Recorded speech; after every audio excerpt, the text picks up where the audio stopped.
Have you been in any contact with any of the family members since? I actually talked to Mondo Guerrero in June. He was at the Cauliflower Rally Club in Vegas, and I did not go this year. But a friend of mine was there, and he put Mondo on the phone. I talked to Mondo for about 5 minutes, and I've seen Chavo Jr. a couple of years ago here in Phoenix. I went to a WWE show. I do not go to many of them. I mainly went down to say hi to Pat Patterson and Undertaker and a couple other friends, and Chavo Jr. was there. I have not seen... well, I've emailed. I guess I shouldn't say. I have had contact through email with Hector. Well, Hector's over at he's over at TNA, right?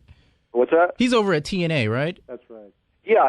He lives in Florida, and so I have emailed Hector, and I have not had any contact, I think, with Chavo Senior. But I mean, I think the world of the family always have. You can't be in this business and not admire these guys and their talent. It just is remarkable. And in Eddie's book, which his autobiography, which came out, I think, just days literally after he passed away, he mentions my name in the book, which I was just absolutely flabbergasted. My lip was just hanging low. I couldn't even believe it. He took the time to mention me, but he did win his first belt from my team that I was part of, Mercenaries, with Tim Patterson and Louis Spicoli back in, I can't remember, I think it was 89, I believe, when we had this match. And but Eddie mentions me in the book, and I was just like, it was incredible. And it was just like, wow, I would have been so honored to have the guy autograph the book and all this other stuff, and there he is gone. And it just, again, it made it even that much more sadder, just literally days or a week, 10 days, whatever it was after this book came out. And I just couldn't believe it. I still, one of my friends in Los Angeles is going to come out here to Phoenix in a couple of weeks, and we're going to go to Eddie's grave, and I have not been over there since. I guess it's just something I really didn't know if I wanted to go alone, and a friend of mine's coming out, so it's just really sad. And I'd worked with Eddie several times. We did a big show, and I think it was 1992 at Cal State, Los Angeles, where it was the Mercenaries, Tim Patterson, Louis Spicoli, myself. We had lost our mask a few months before to the Villanos down in Mexico, and we were unmasked mercenaries working against Mondo, Eddie, and El Fantasma from Mexico City. We did this great match, and a friend of mine taped it, and he sent it to me a while back on DVD, and I was really so proud of watching that, and it was just so great being in the ring with Eddie.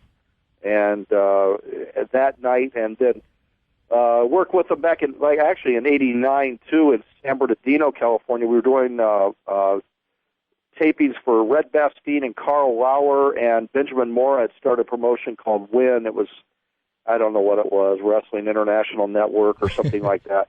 But we had done TV tapings out of the old San Bernardino arena that has collapsed and been torn down and completely torn down now.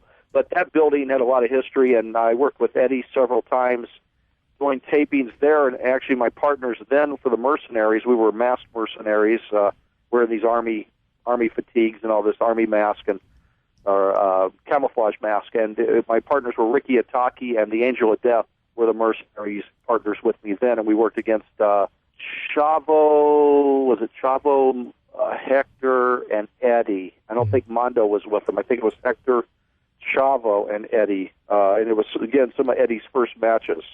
Wow, man! I wish we would have had you for the Eddie Guerrero tribute show we had last week. Yeah, well, I understand you were in a car accident or something. Huh? Yeah, that was part of what slowed me down on that day. That's a whole other topic. What happened there? I got messed up. What happened there? I was coming out of a restaurant, and a drunk driver, which it seems like there's no shortage of anymore, plowed into the side of my car and pretty much totaled my car and gave me some really good whiplash.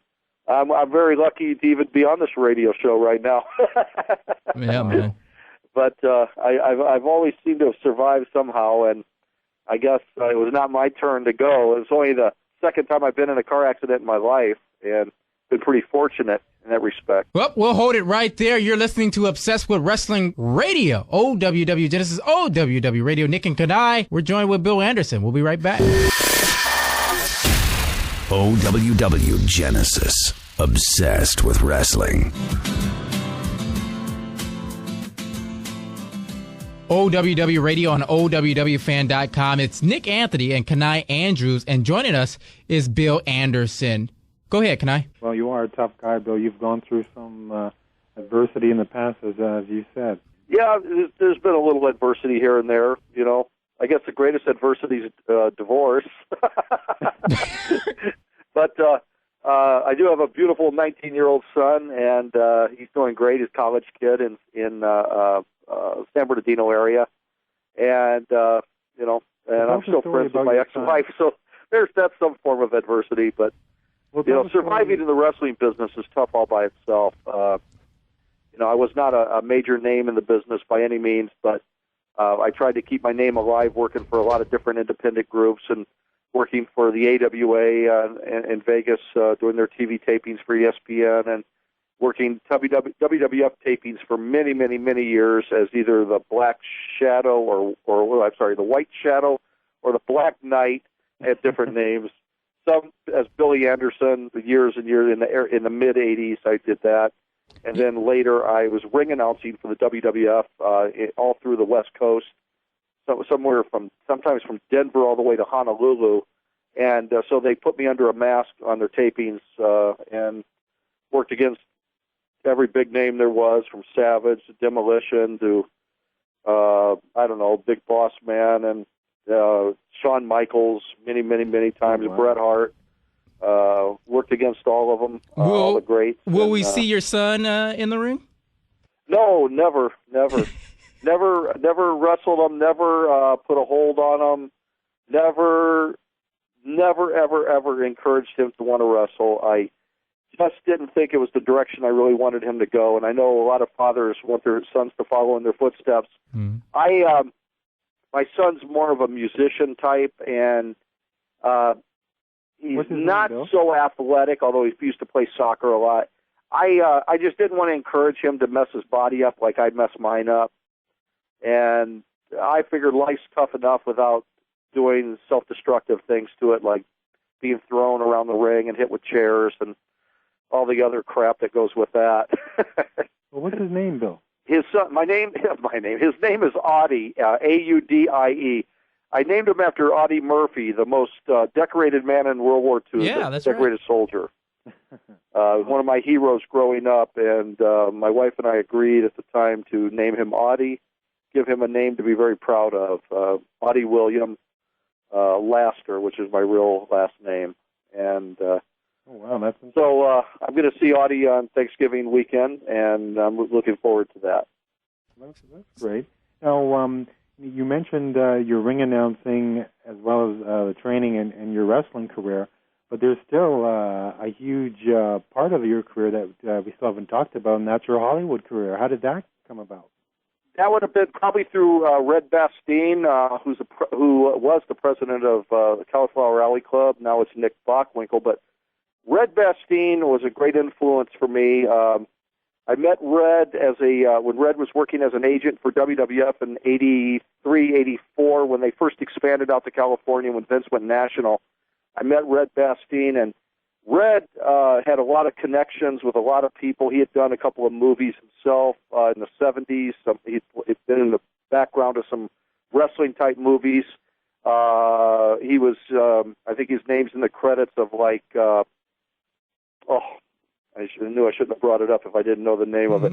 The Sylvester Stallone movie Rambo? With Terry Funk. Not Roadhouse. It's Patrick Swayze.